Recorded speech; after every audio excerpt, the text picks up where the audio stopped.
We are here and we are back with Jonathan Scott Bognar, who has an amazing, exciting documentary series he's working on. He's producing a pilot for PBS. It's called Alive But Not Well, covering the major diseases affecting you as you age. And he has a background in entertainment. His website is BognerEntertainmentInc.com. He produces content that connects. We're talking about reality TV, feature films. He turns creative ideas into finished productions that audiences actually watch. So if you are doing your due diligence and looking for Jonathan Bognar as a producer, his phone number is 310-569-7525. Or maybe you're just looking for general business advice and motivation, whatever brings you here.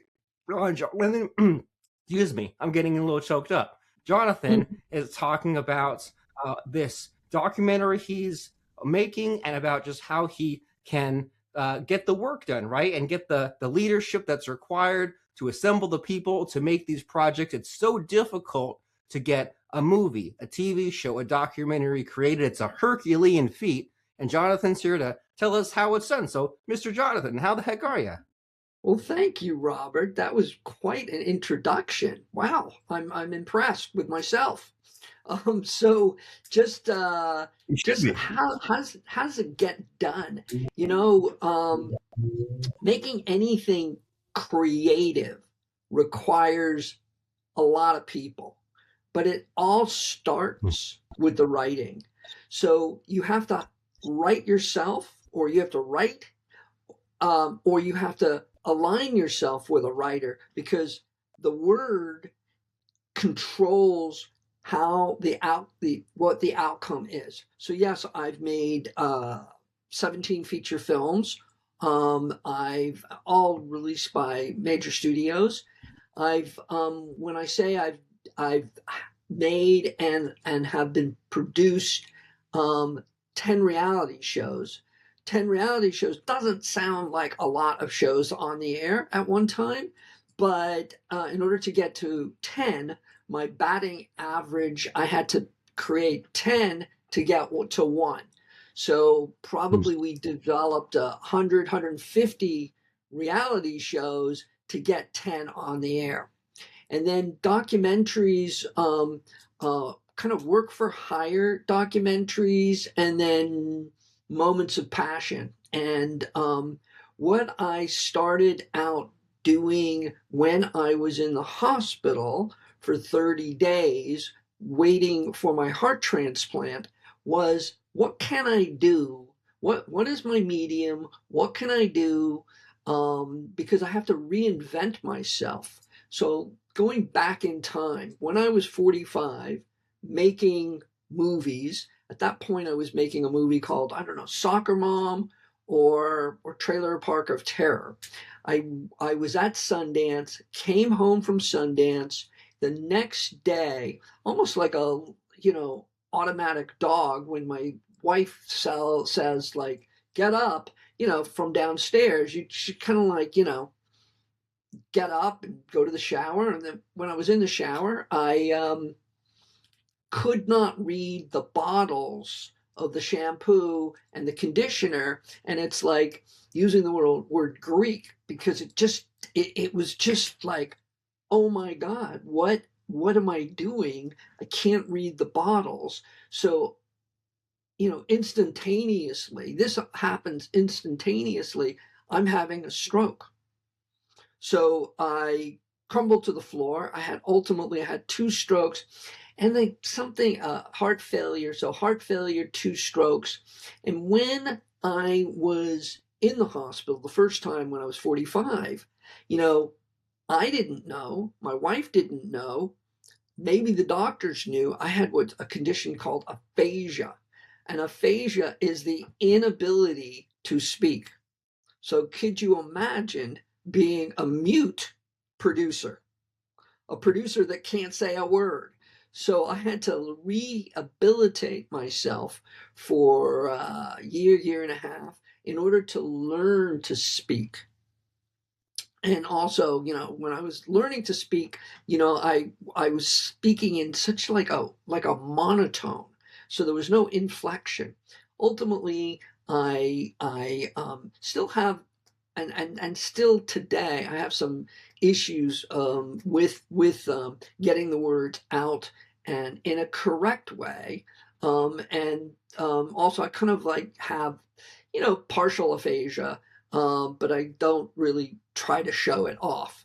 And so when I had to reinvent myself at 45 from a traveling producer that will go on set, I had to reinvent myself to being a reality producer.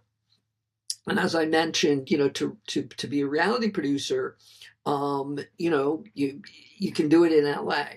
I forgot to mention when I had 2 strokes, heart failure, aphasia, I also had this little gizmo called a defibrillator. This was implanted in my chest. People think defibrillator, pacemaker. No, no, no. Pacemaker, it controls the rhythm of your heart. A defibrillator it shocks you. It goes boom. So I had the defibrillator, and then I was producing or reality producing shows, and then I had to I'm a very active guy, and you originally asked me, it's like, how are you doing? And I've said like, I'm doing great, because it's everything in life, not just being a producer. Everything in life is about how you view your day, how you view what's happening to you. And you have to have a positive attitude. And after I got the heart transplant, I had to kind of, again, a lot of reinvention. And when I had to kind of come up with almost like a saying that how I live my life, and it's called rigorous optimism. So I'm optimistic, and we mentioned that, in the beginning. I'm optimistic, but it's rigorous. So sometimes you don't feel optimistic. You have to fight through it. And I will be optimistic, but sometimes it's a fight, but it's rigorous optimism. And then rugged flexibility. Rugged flexibility, what does that mean? So you have to have stick to itness. At the same time, you have to be flexible. You have to, in order to succeed in anything in life, you have to be rigid and inflexible, but you also have to be flexible. And that's called compromise. And if you have any relationships, you have to have a compromise, because it's not only one person's view. It has to be a shared view. And sometimes it's hard to share your views because you're right. And then you have to kind of convince the person. Or on the flip side, you should, I'm using the analogy, take your toys away from being cooperative and just play by yourself. That's also okay. So, and then also my life has been resilient. I live a resilient life. And whether it's a lot of health crisis that I've experienced, and my rap sheet based on the last 20 years has been trying, but it doesn't let me become depressed. And I think being depressed is a mental attitude. And talking to psychiatrists and therapists, some people are just depressed, and then they have to learn how to motivate themselves to not always be depressed, or look at the glass half full. So when I got my heart transplant, I knew at 45 the doctor said he needs a heart transplant. Now, even though I couldn't speak, I could nod or I could say yes, verbally. It's like yes, no. And it was like, no. Oh, no, sorry. Yeah, no. So it was no, I don't want a heart transplant because, simple math at 45, assuming you get really lucky, you're going to live another 20 years. So I would be dead by 65, right? So I just playing the odds, right? And so I didn't want to be dead by 65. I had the defibrillator that shocked me. And ultimately, that defibrillator started to continuously shock me. And that means every time you get shocked, it degrades your own heart. So what's called my ejection fraction amount the heart pumps out, when I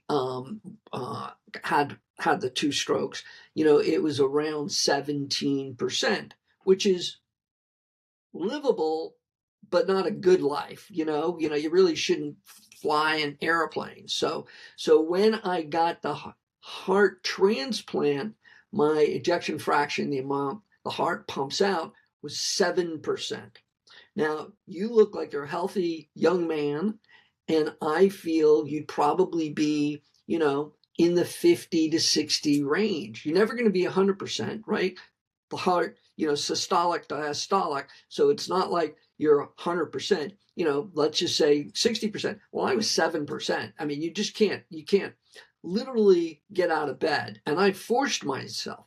I do a lot of things that I don't feel, I feel a lot of things that benefit me, but sometimes I don't feel like doing it, right? I don't feel like doing a push-up or a pull-up, but I do it because sometimes it's good and sometimes it's painful. But you just kind of, every day is a different day. And that's my motto, and that's my attitude.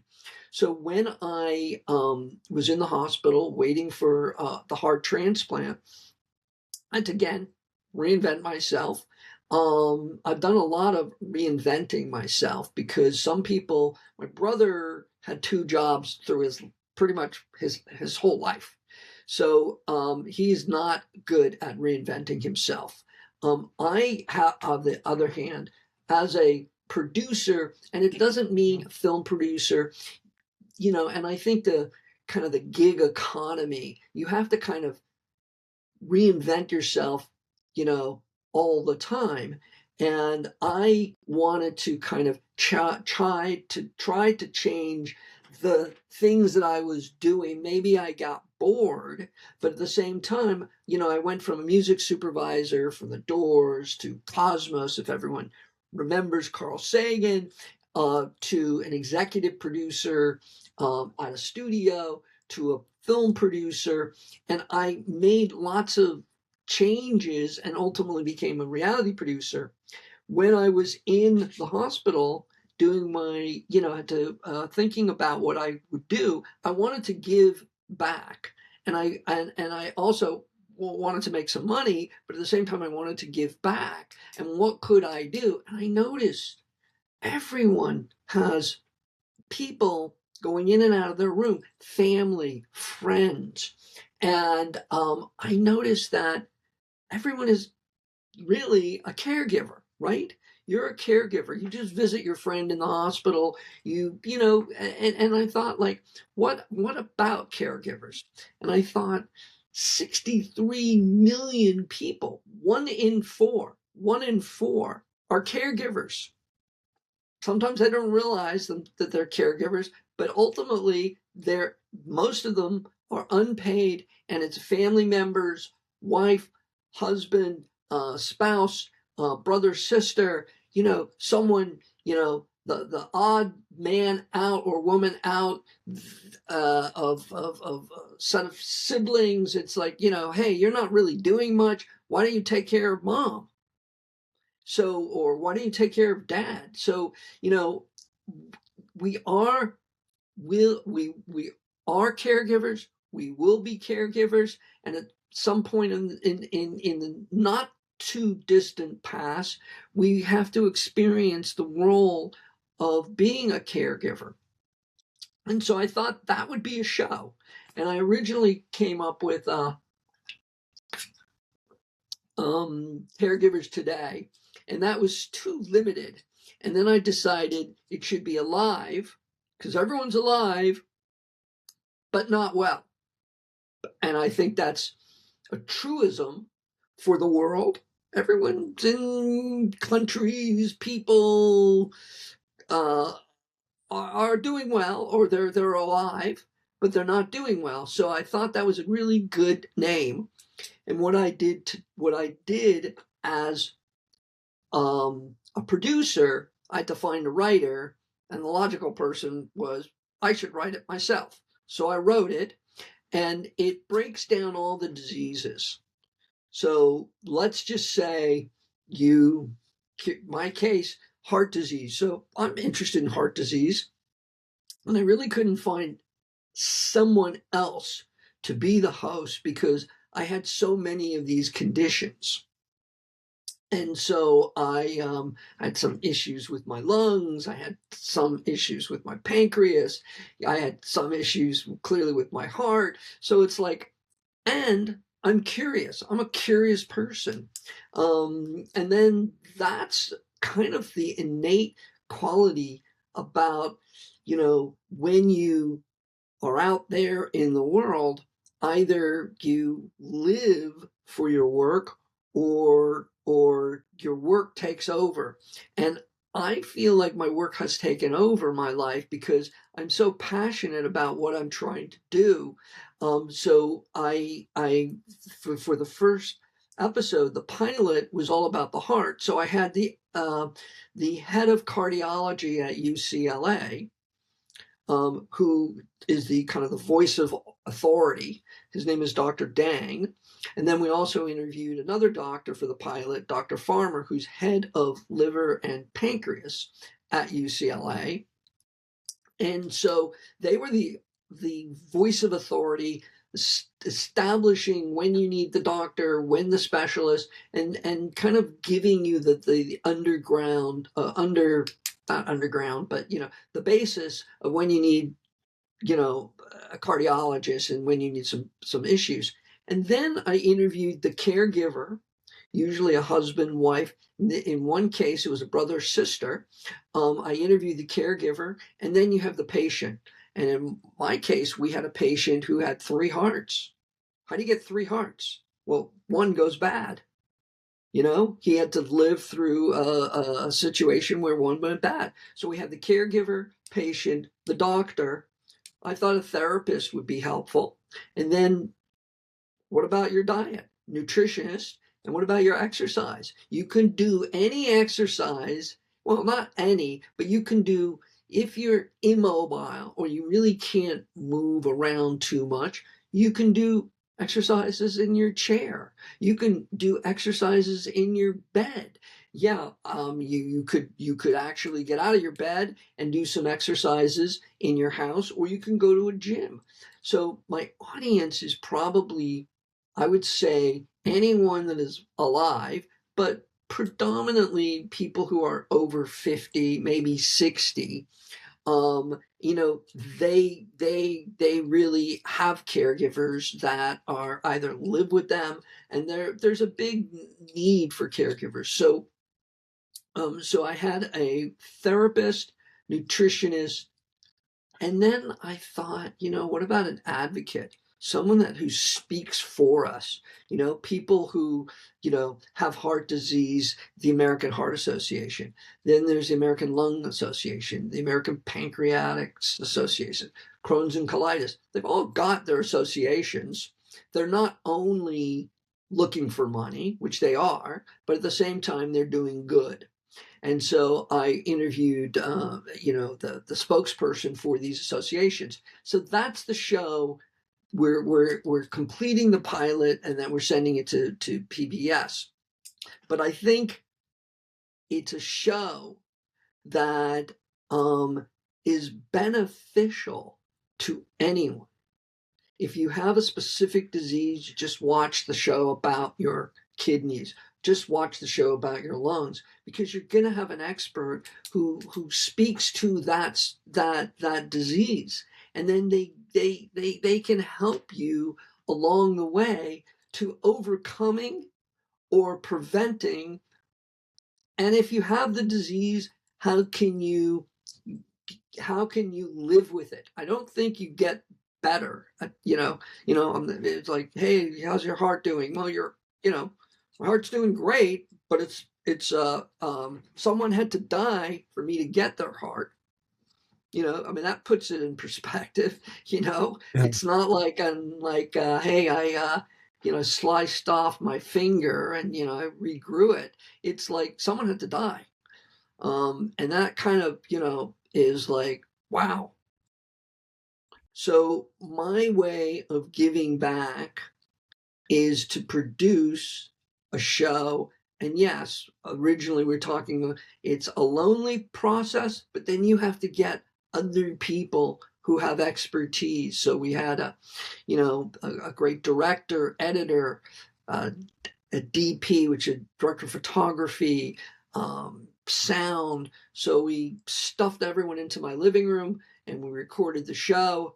And again, we're in the process of delivering the show. But that's kind of like, I feel like life is pretty much, if you generalize life, it's like whatever you do, you probably need someone else to, as a boss or a subordinate or doing something, you have to interact with people. And interacting is a chore.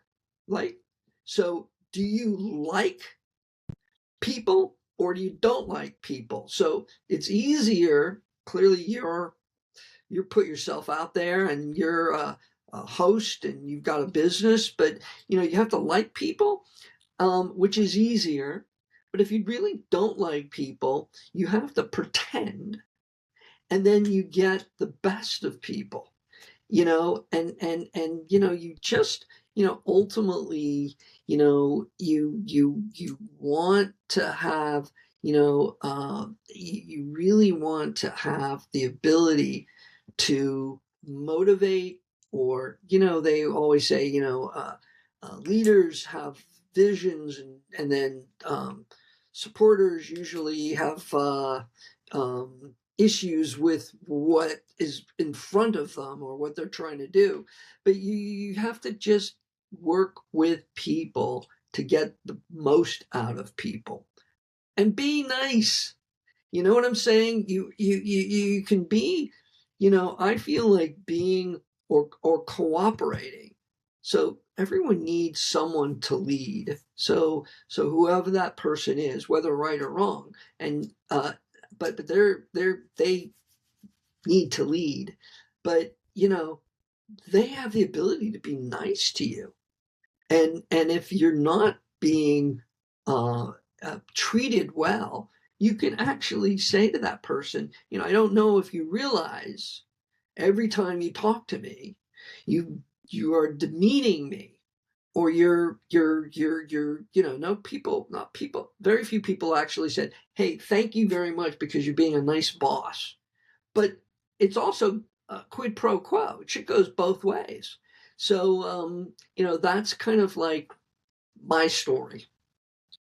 Very nice, and it's a great story. I love your storytelling and all this, and you fit so much in, right? It's like you gave a TED talk just now, and there's so much to unpack and think about that. And I get the thinking about like the seasons of life, right? And you figure like, say there are 4 work modes that you had to be in. There's like the solitary phase, or sometimes you just have to write the script, develop, flesh out the branding of your series, figure out the plan. Then there's the leadership aspect and get the team assembled. Then there's kind of the grunt work and editing the video, and whatever the 4 boxes are, it's like we need to figure out the appropriate box to be in this phase to get to where you want to go. And a lot of what you're talking about with your persistence and your optimism and all that stuff, I like my brain kept going back to like, I think I'm probably getting it wrong, but like Tony Robbins talks about there's like these 4 classes of experience, right? And there's like the class 1 where it feels good, it's good for you, and the class 2 is it feels bad and it's good for you, and then 3 and 4 are like both bad in different ways. And so it's like, well, life as adults, it can't always be happy all the time, right? And so there's that, we'd love it if it was always a class 1 and roses all around, but that class 2 area, it's like, well, can we have a healthy mix of, say, the somewhat of the exercise and it hurts and it's uncomfortable, but it benefits us, or doing the aggravating, the getting all the rejections, getting all the no's, and just like having the healthy mix, or converting the class 2 into the class 1. That's where my brain goes when I'm hearing about your story and what you've figured out and what it seems that you have enjoyed doing. And it's a great story, and I like hearing about it and kind of getting your life lessons from this. And as far as the way that it relates to like the current human condition, where do you think people are stuck these days? Do people give up too quickly, or are they too distracted, or just too pushed down by the world? But as far as all this relates to like the average person listening to our podcast right now who might be stuck in many ways, like what do you think is the current hurt out there in the world? Well, first of all, anyone listening to you and your podcast are interested in marketing or coming up with a compelling story to get someone to buy something, okay? And my modus operandi is I want to create a TV show, whatever, or you want to create a product, or if you want to sell your service as a consultant. Everyone ultimately is selling something, okay? So then you have to figure out, am I doing it to pay my bills, to have that relaxing, not relaxing. I only work to pay for my lifestyle, or my work is my vocation and I love it and I'm going to do this whether I get paid or not. Most people can't do that because no one's independently wealthy. So I feel it's a balance. And so I feel like it's life is a challenge every single day, and just going back to being optimistic. One, you live longer. Quotes are anyway 10 years longer if you're optimistic versus pessimistic. And even if you're depressed about your circumstances, you should do the hard work. Write down, or your computer. It's like, what are the positive and what are my negatives? And again, if my negatives outweigh my positives, can I affect a change in my attitude? Can I affect a change? Because the mind is awesome. It can affect your health and wellness, because a placebo effect from a doctor saying, "Hey, Robert, you're looking really good." You leave that office feeling good about yourself, right? Or, "Hey, Robert, you are not doing well." You're going to leave that office with a doctor's like, "Hey, I'm not doing well. What's going on?" It's a kind of a placebo effect. What am I doing right? What am I doing wrong? And sometimes it's like, people get pressure. Oh, you have to have more friends. You have to, friends take time. Okay. So certain people get lots of friends. That's a full-time job, being a good friend and always on call. I have a wide circle, like you, a wide circle of people that I can call on.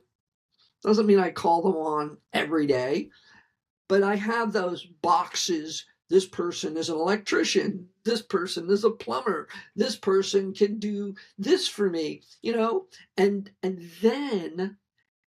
then you have to kind of look at the positives. When I go back to friends take time, how many friends do you need?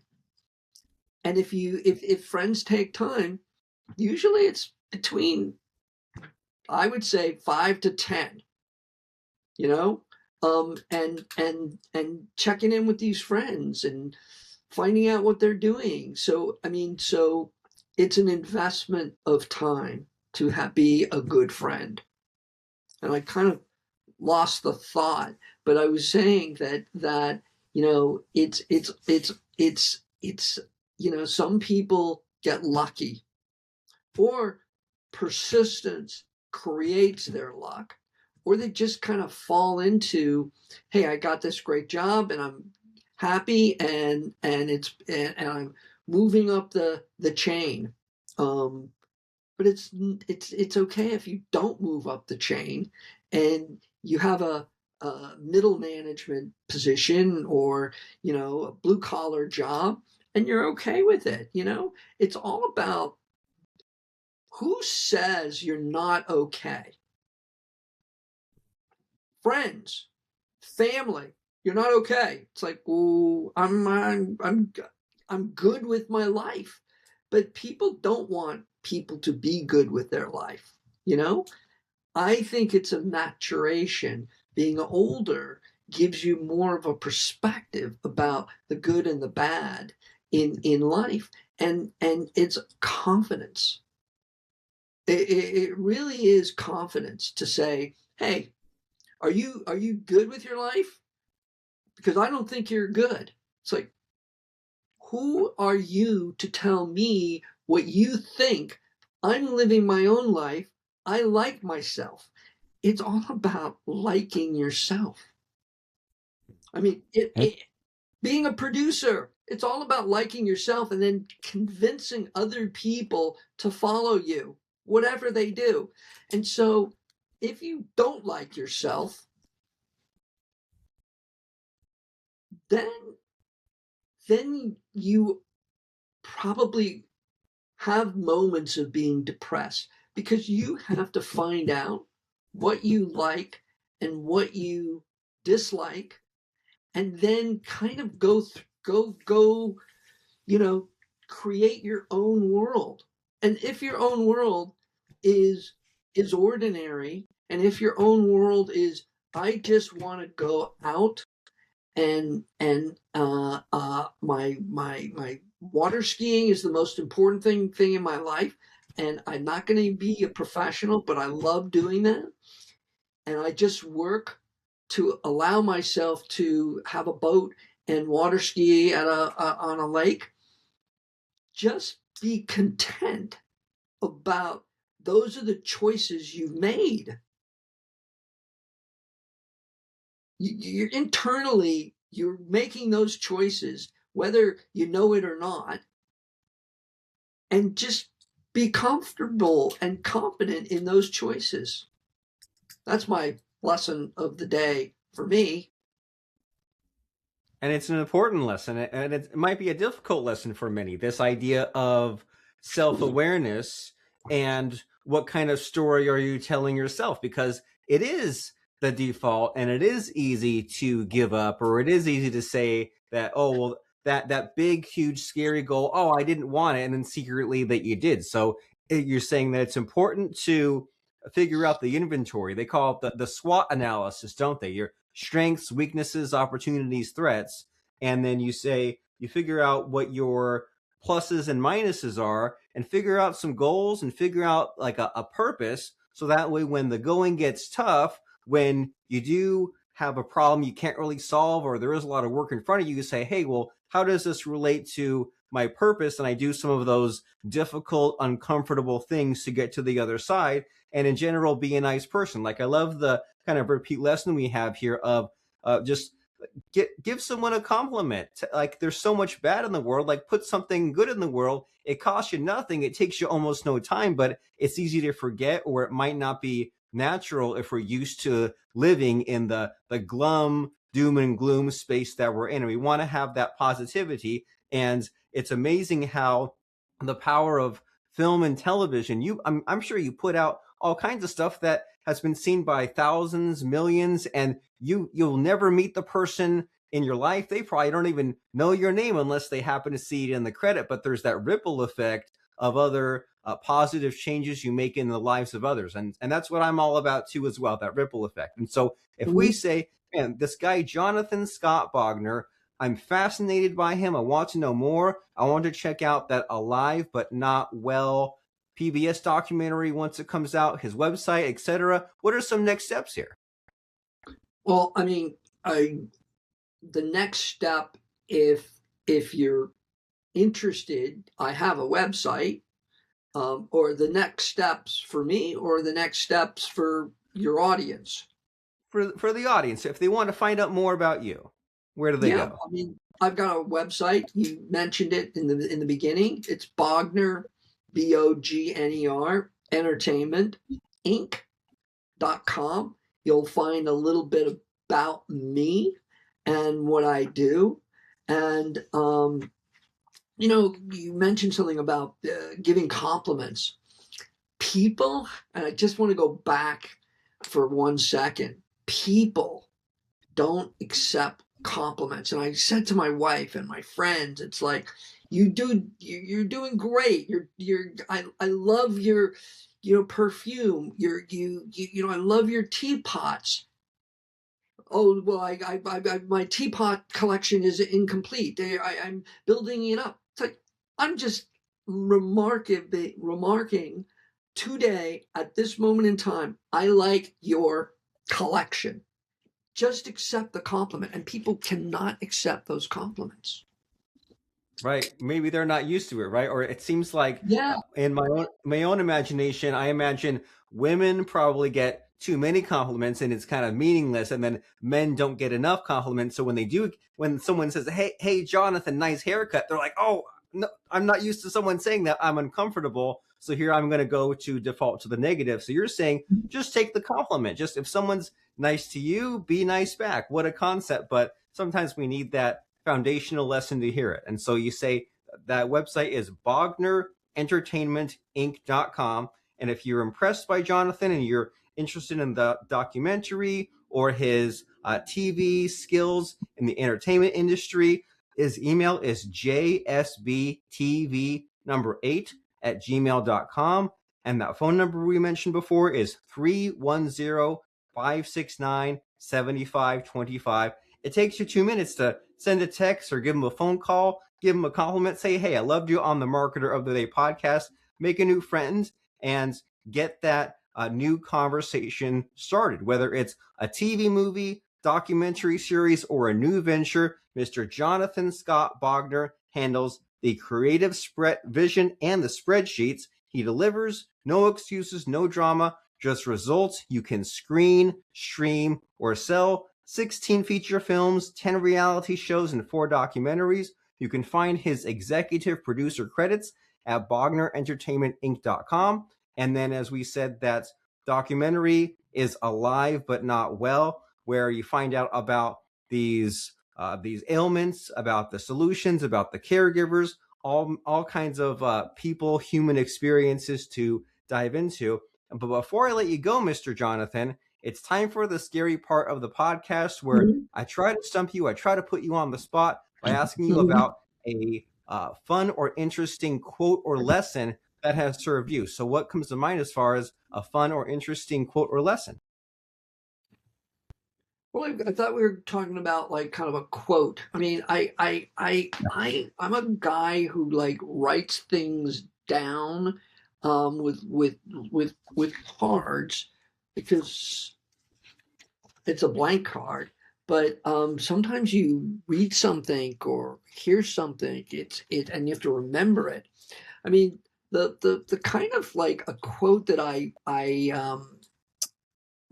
read is die when you die with memories, not dreams. Die with memories, not dreams. Make your dream a reality and make it a memory. I mean, that kind of comes to mind on my desk. But, and also, I feel like in life, a willingness to persist longer than anyone else. It's like people are, hey, I'm really, there's an old joke. I'm trying to get that job. And there's a door for casting. It said, the door's shut and people wait. Some people will wait a week. And it's like, I just can't wait anymore for that opening. And the next day, day 8, the door opens and says, next up. You wanna be willingness to persist, whatever you choose, longer than most people. And just don't give up. Don't give up. I mean, listen, I had lots of choices when, people say like, oh, how did you survive the heart transplant? Oh, how did you survive the strokes? Listen, I didn't. I wanted to know a guy who had a heart transplant or a woman. I didn't want to be that guy. I wanted to know people who had strokes and heart failure. Didn't want to be that guy. But what I'm saying is I was that guy. And I'm living that life. And so, people don't know what they're capable of doing until they're confronted by it, the danger, the excitement. But you have to confront. Don't hide. I would say run to danger, but at the same time, don't shirk danger.